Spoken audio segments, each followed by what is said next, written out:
Les abeilles existent depuis bien plus longtemps que nous. Les premières abeilles sont apparues il y a à peu près 100 000 ans, c'est-à-dire qu'elles ont vécu en même temps que les dinosaures. Les abeilles sont des animaux, et plus particulièrement des insectes, comme la mouche, le papillon et la coccinelle par exemple. Les insectes qui leur ressemblent le plus sont la guêpe et le bourdon.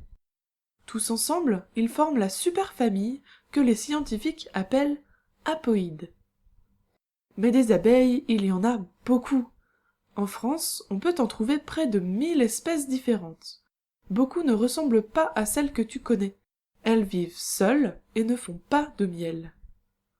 Le miel que tu mets sur tes tartines dans les gâteaux est fabriqué par l'abeille domestique que les scientifiques appellent Apis mellifera.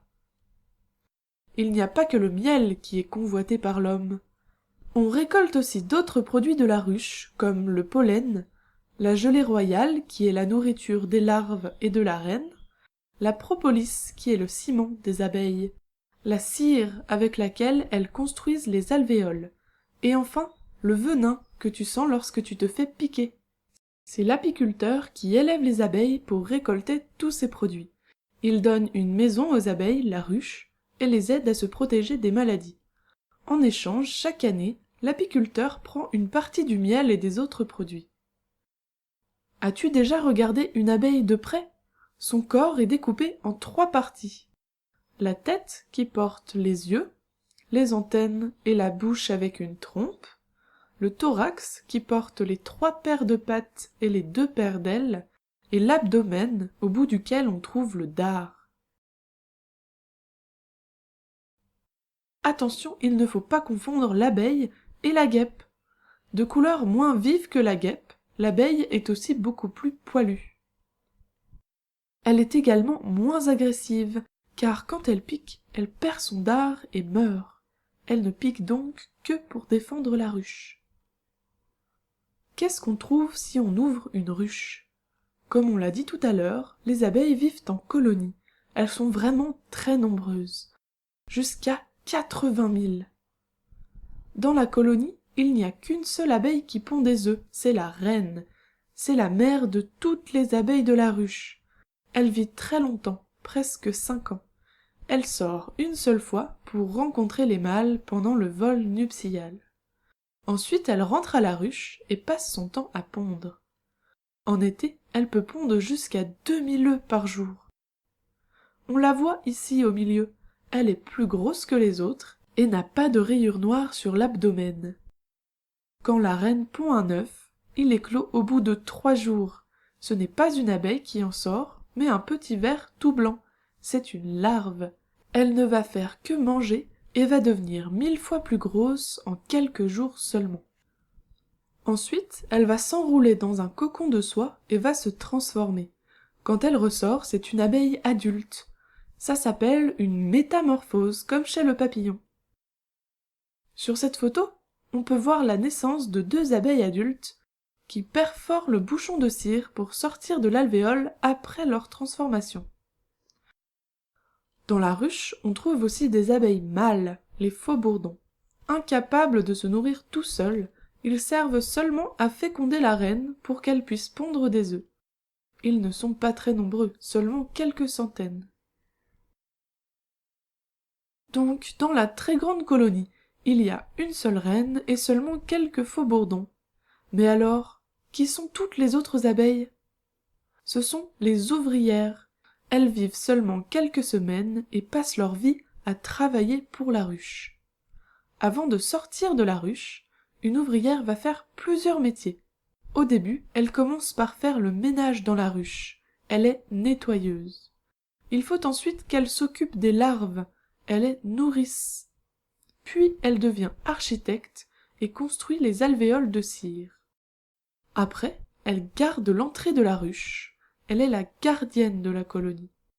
Puis elle devient ventileuse et bat des ailes pour aérer la ruche et faire sécher le miel. Ensuite, elle stocke les réserves de la colonie. Elle devient magasinière. Et enfin, pour terminer, vers sa 3e semaine, l'abeille va devenir butineuse jusqu'à sa mort. Quand tu vois une abeille en dehors de la ruche, c'est donc une ouvrière qui est devenue butineuse. D'ailleurs, où est-ce que tu en vois le plus souvent? Sur les fleurs, bien sûr. Mais qu'est-ce qu'elle y fait sur cette fleur?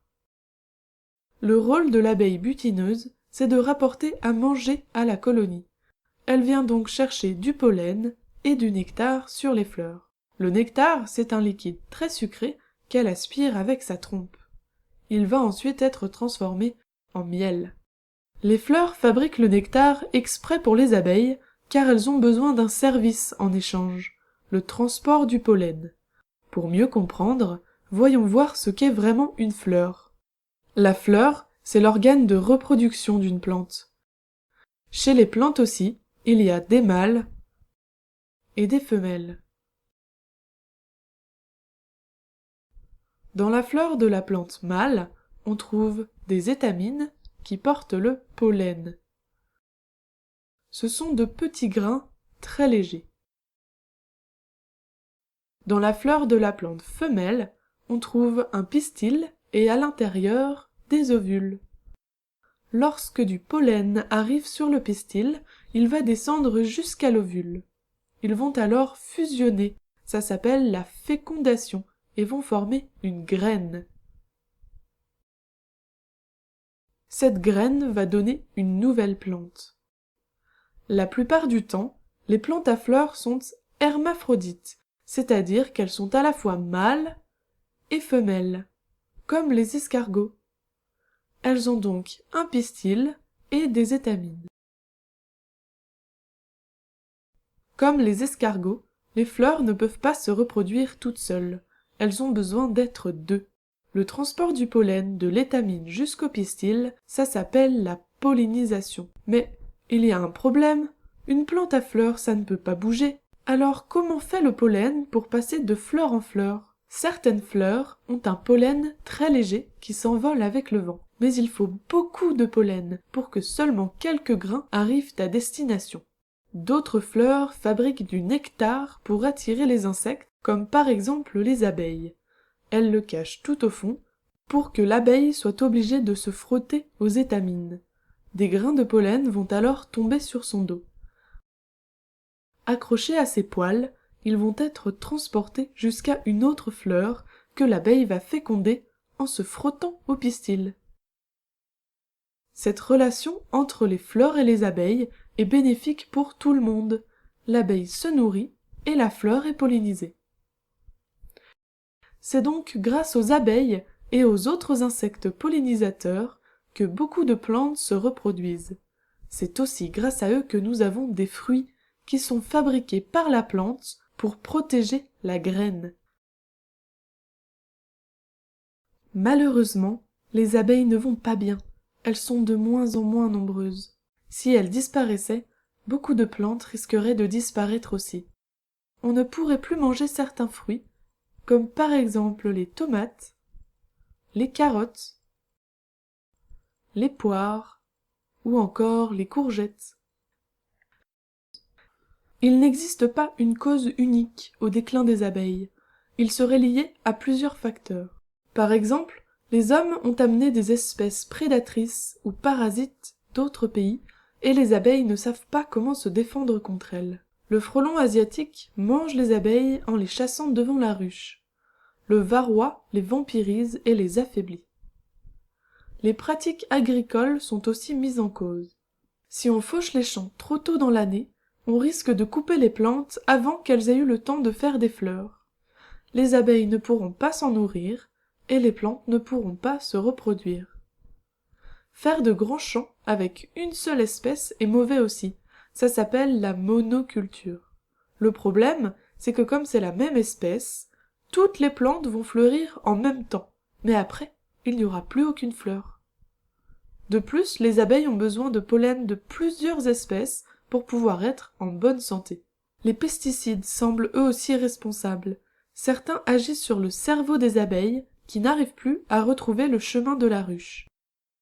Pour aider les abeilles, on peut tous faire de petits gestes. Ne pas manger de fruits et de légumes avec des pesticides, ne pas mettre de pesticides dans le jardin, Planter des fleurs que les abeilles aiment bien, ça s'appelle des plantes mellifères, et ne pas tondre trop tôt. On peut aussi faire un point d'eau peu profond pour que les abeilles viennent boire sans se noyer.